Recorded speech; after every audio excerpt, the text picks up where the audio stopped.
Industry ambazo zinatujenga ni hizo. Na they all rotate around one. Wewe unafikiria Mkristo anaenda kulala kwa lodging akifanya nini?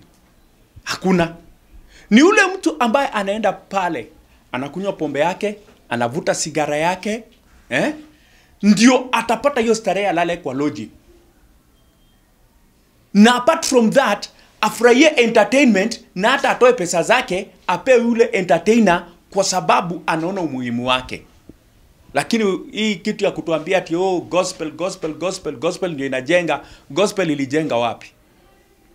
Zakia hakuwa mtu ambaye ni wa gospel, alikuwa tax collector in the Bible. Na hata aliposhuka kwa hiyo miti, aliambia Yesu, mimi nitapeana hata zile zenye ninanyang'anyana. Na watu ambao walimzunguka Yesu, ukiangalia the 12 disciples, by the way, let me tell you, mimi ninashangaa hata sana watu wanaongea vitu mingi yenye mimi sielewi. Yesu alikaa na 12 disciples. Miaka ngapi? 3.5. Ministry ya Yesu ilikuwa ya watu 12 peke yake. Si watu wengine wote. Hata hao wengine Yesu aliwaambia mlikuwa mnanifuata kwa sababu ya nini? Ya mkate na chakula na miujiza.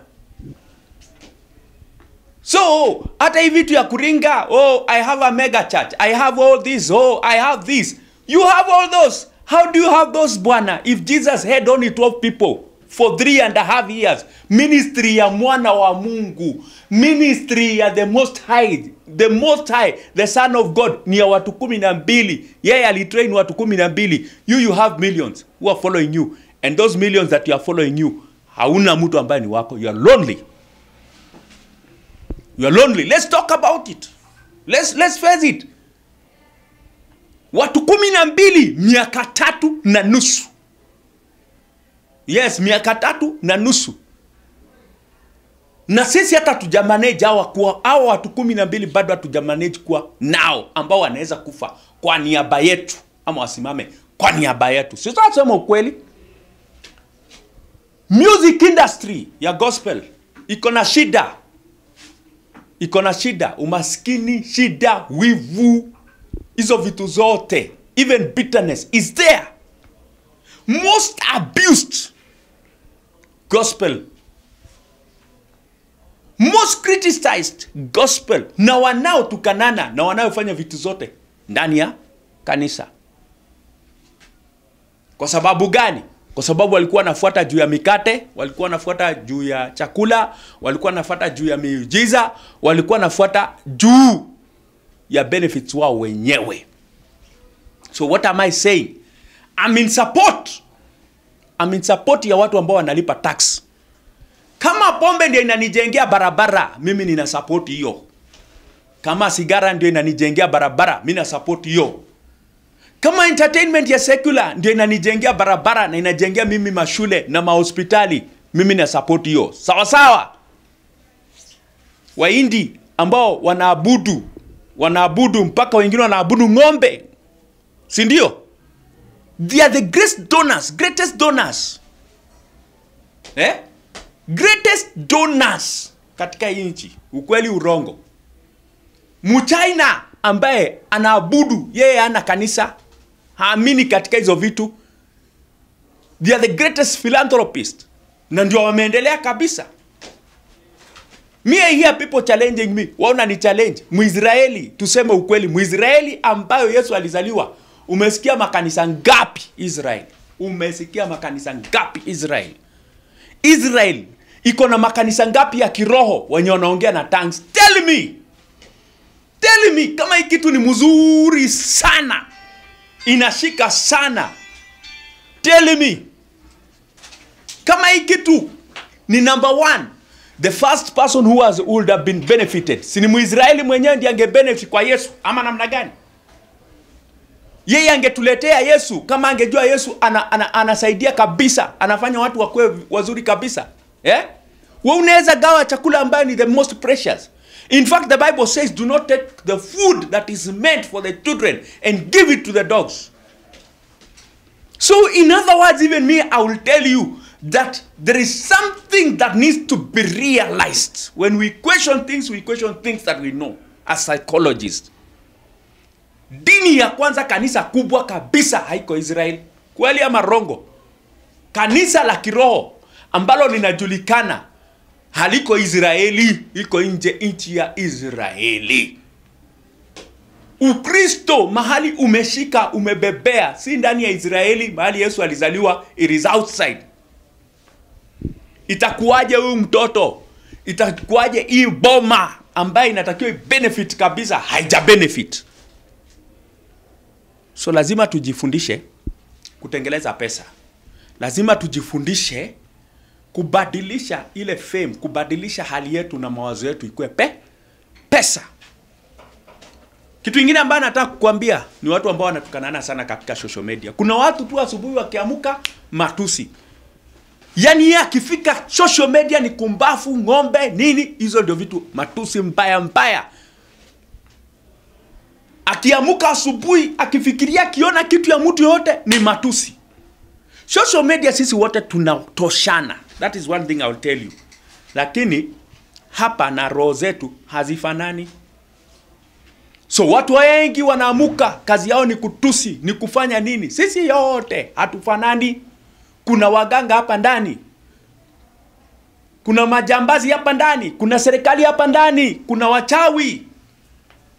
Kuna night runners, kuna devil worship. Kuna Wakristo. Na mimi naona Wakristo ndio wanatukanana sana.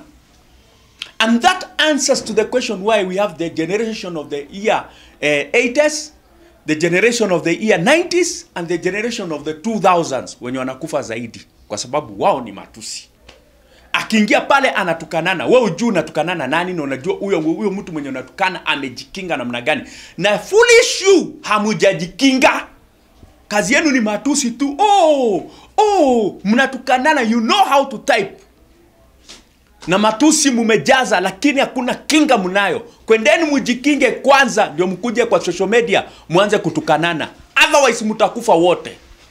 Mimi nawaambia tu kama Akodhe vile alisema, hamuna kinga yoyote, kazi yenu tu ni kutukanana. Ukiamuka asubuhi umenitukana mapua yangu, umenitukana macho yangu, unijui mimi ni nani? Na siongei juu ya mimi, naongea about those people mnatukana. Hamujui wamejikinga namna gani, wamejitengeleza namna gani. Let's talk the truth. Kuna witchcraft. Kuna watu ambao wako katika hadhi ya juu, yani ranks za juu katika devil worship, na wako katika social media. Na umeenda umemtukana, yeye anakuwekea accident na unaenda unamuacha. Mimi ningekufundisha ukue na kitu ambacho kinaitwa kiasi katika social media. You better not comment than comment and die. Kwa sababu nao watukana hujui wana uwezo gani. Na watu wengi ambao unaona social media wakitukanwa sana wako na uwezo zaidi ya vile unavyofikiria.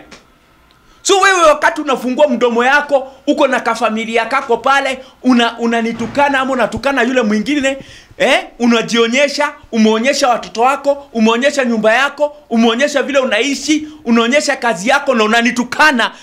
Na unatukana yule mwingine ambaye ako famous, hujui yako na uwezo gani na kitu ambacho anaweza fanya. Wengine wanafanya tu hivi, pap!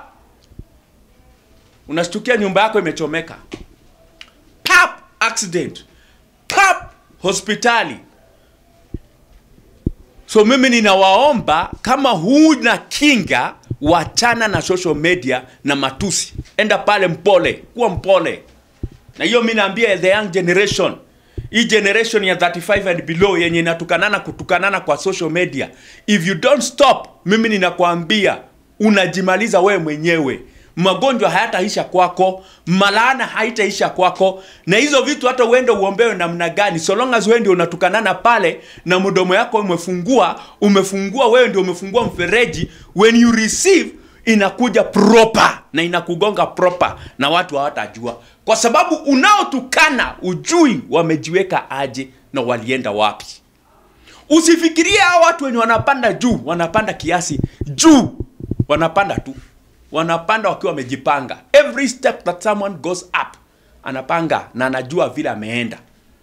Wewe ndio ujui kwa sababu wewe ni champion wa kutype.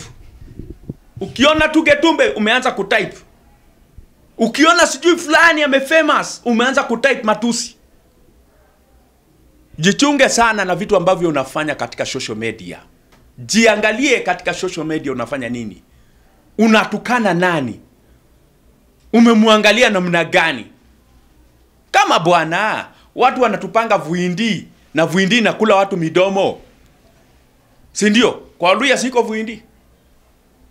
So unasema hii katika social media. Si social media tu mtu anasoma jina yako hapo. Ako na picha zenu mumeweka pale. Kila kitu mumeweka pale katika mitandaoni. My friends, watch out. Na mimi ninaambia wa youth na watu ambao wanatumia social media vibaya, watu wa matusi, yani bullies in social media.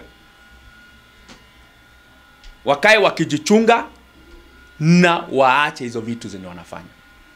Enda social media, kuwa mtu mzuri. Kuwa mtu mzuri. It doesn't have to be bad. Hata kwa walio wabaya, avoid them. If you can avoid. Social media, sheria ni moja. If you don't like it, just leave it. Walk away. Ken Rogers alisema, it doesn't make you a coward to do what? To walk away. You don't have to fight to be a man. Social media sisi hatupiganangi, tunaangaliananga hivi. Uwezo tulio nao sisi wenyewe hatuwezi sema. Watu wote wakuwe secular. Watu wote wakuwe secular. Secular inaleta pesa kwa serikali. Gospel inaleta nini? So, ni ukweli. Ni ukweli makanisa inafanya wimbo ngapi? Mumesikia concert ngapi kubwa ya kina Davido? Let me tell you something. Let's just be realistic. Unajua mashaitani ingine inasumbua watu. Ati let's tuamini Mungu. It is not only believing God. Hata Kasolo jana alisema ukipiga huku na anakunyorosha huku. Ukimtukana na kutukana. That is the same thing I will tell you. Kwani mimi ni chuma? Ya kwamba mimi nakuambia vizuri. Tena mimi naambia wewe vizuri. Kama Mungu hawezi jibu. Elisha aliomba Mungu kwa sababu tu watu walimuita kipara. Mbweha zikatoka zikakula watoto. So wewe sembuse, wewe mtu mzima uko na mandevu na Mendor 32 unanitukana, nikuachilie kama yani ng'ombe hii. Shaitan, I will deal with you. I will also deal with you. Na nitadeal na wewe kwa njia yoyote. Iwe ni kwa muganga, iwe ni kwa pasta nitaenda, iwe ni mafuta nitanunua. I will deal with you, shaitani ng'ombe. Punda. Iblis. You cannot stop me. You cannot stop me. Mimi siwezi ona kana ndio hii, alafu unaniambia unanitukana pale. Unanitukanaje? Ulinizaa. Unatukana mamangu. Unamjua.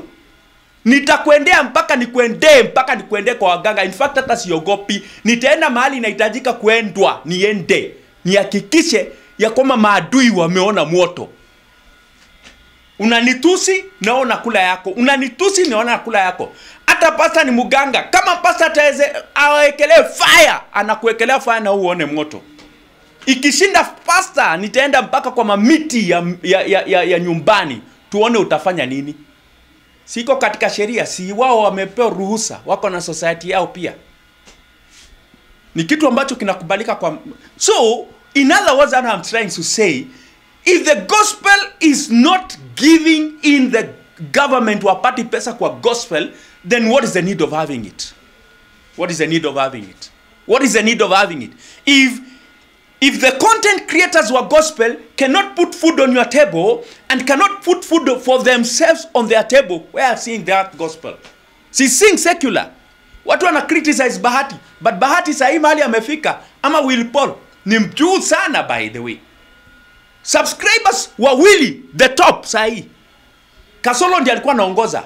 Alikuwa anafuatwa na Guardian Angel. Sahi Guardian Angels ndiye anaongoza. Ako na almost 600,000 I think something.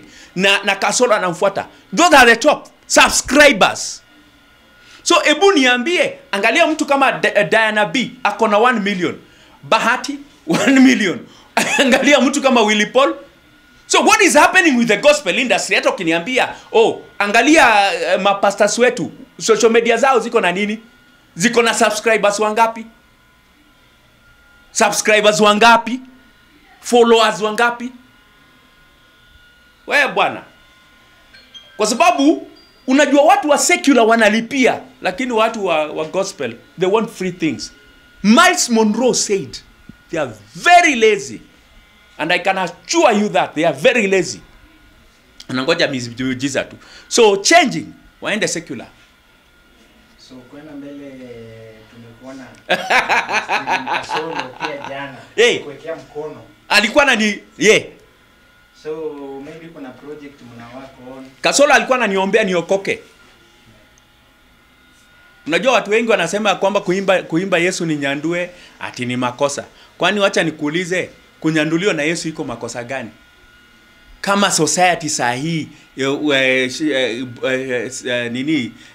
koti zetu zilikubali ya kwamba watu wa jinsia wanaweza kuwa na society yao. Watu walikuwa nafua na society yao wafanye nini? So mimi nikikuwa na Mungu wangu nimwambie Mungu fanya kenye unataka. Hata Mariamu alisema, mimi ni mjakazi wako, do what you want. Do you know what it means to be a slave? Mjakazi, I'm your slave, God. Do what you want. Do you know what people do with slaves? You don't. So when umeokoka pale, you are the master. You're what? You are the master over Jesus. Never. You are a slave of Jesus. Paul says, mimi ni slave. Do you know what a slave is? Slave unaweza mkunia, unaweza mfanyia chochote. If you look at slave trade in Africa, walikuwa wanafanywa nini? So wewe unasema uko na dignity. Slaves have no dignity. It is the master who determines the dignity of a slave. So Maria alisema, I'm your slave, God, do whatever you want to do with me. Alifanywa nini? Ye hajatuambia. Wewe unasema mimi niliombewa. Kasolo aliniombea. Niwekelea mkono, kaniwekelea baraka, kaniambia pokea subscribers, pokea followers, pokea views, no rudi upokee pesa. Kwa sababu Kasolo hapo na kapesa. Sasa usiende kuwekelewa na mkono na mtu maskini. Unafikiria utapata pesa wapi? Sio mikono yenye nakubariki, ni ya maskini. Mwa Facebook hako na content, haya tu nikwambie ukweli. That girl is going places. Na acha nikushangaze. There is a generation of people who are going places. Wameamuka. Generation of people ambao wameamuka, wako na content, wamejituma. They are not lazy. Now there is something, if you can remember me several years ago, when I was doing Mujue Msani na Ongatet, niliwaambia kitu kimoja. I told you one thing, that God did not use his hands until siku ya sita. Sindio? Day 1 aliongea, let there be. Day 2 akaongea, let there be. Day 3 akaongea, let there be. God, for 5 good days, alikuwa anasema tu, let there be, let there be. Alikuwa anapiga mdomo. Ndio mwishowe akasema, let us make man in our own image. The 6th day. And then the 7th day, akapumzika. I said, politicians don't work, they just talk. Lawyers just talk. Mpaka hii watu wenye wanauza mashamba na nini wana biashara ni kuongea peke yake. We kama umejizoesha tuseme, let us work hard with our hands, we are going to get blessed. You are cursed. There is nothing like that. Because for those days that I've said, God said, let there be. So kazi ilikuwa ya mdomo peke yake. If you want to realize success ya mtu yoyote anaenda mbali, mtu anatumia mdomo yake. Mdomo yake, na mdomo haichokingi. Mdomo haichoki na ni natural resource, na anatumia na anaenda mbali. Angalia politician, anaenda mbali haraka sana. Angalia mwanamuziki, anaenda mbali haraka sana. Angalia mapasta, anahubiri kidogo ako na gari. So if you get to know that secret, so demu wa Facebook wako tu mbele, na hata Kasolo wako mbele. Utawaona hivi karibuni wamesimama. Angalia mtu kama Obina. Obina the other day maybe he was nobody. Jalango was nobody. Angalia mtu kama akina Eric Omondi. Eric Omondi anasema ya kwamba mimi nimeenda nimesoma, waste pesa kwa university. Right now vitu ambaye anafanya si vile zenye alikuwa anafanya kwa university, but kutumia mdomo wake. He's a public figure, anajulikana Kenya mzima. How do you turn whatever you are doing into money? That is what they are doing. You can turn your mouth into money. As simple as that. So, demu wa Facebook, hivi karibuni utaona ako bani sana. Wacha watu wenye wanasema oh sijui kanasema oh sijui. Criticizers are always there and people will never love you. Me, by the way, I want to walk with the worst people in this world like Jesus did. Yesu hakutembea na watu wazuri. Ama tunasema uongo. Alitembea na wabaya throughout. Jesus walked with the bad people. Akina Zakayo, akina Mary Magdalene, wengine walikuwa na mapepo, wengine sijui walikuwa wanafanya nini, wengine ni washerati, wengine nipe maji ninywe, wengine sijui nini, mpaka mwizi mwenye walikuwa anasulubiwa na yeye. Even the last minute, alitembea na watu the worst. Kwa nini alikataa kwenda kuchagua watu ambao wako kwa maofisi, watu wako na majina mzuri? Why didn't Jesus look for those families with very good names? They had the money, they had everything to make them his friends. Awatengeleze wawe marafiki zake, hawa ndio the good people. Well, let's work together, let's work. Kwa nini? Alienda wale wabaya. Same to our ministry, same to our music. So mimi ninataka demo wa Facebook, ninataka watu wakina Kasolo, mimi ninataka nani mwingine? Wale wabaya kabisa, hawa ndio nataka. Walete akina Brian Chira, si ulisikia hata nilipeana rambirambi zangu kwa Brian Chira, wote walete wale wabaya tutembee nao ili wawe wazuri. Nyundo ya Yesu imesimama. Nyundo ya Yesu imesimama. Nyundo ya Yesu imesimama. Unajua nini? Projects lazima tutoe. Na tutatoa, by the way, tutatoa. Unajua katika wanamuziki, the thing is this. We are there to give the message to the people. Na si lazima tuimbe ile vitu watu wanafurahia. Hata Yesu hakufanya vitu ambavyo watu wanafurahia. Na ndio imestick hapa. So wewe unataka tufanye the norm, not the supernatural. Yesu alituambia tufanye the supernatural, not the normal ones. Normal things people are used to. Oh, pokea sifa. Sio mumesikia throughout. What has it done to your life? Imekubadilishaje? Lakini ukisikia Yesu ni nyandue, imekubadilisha.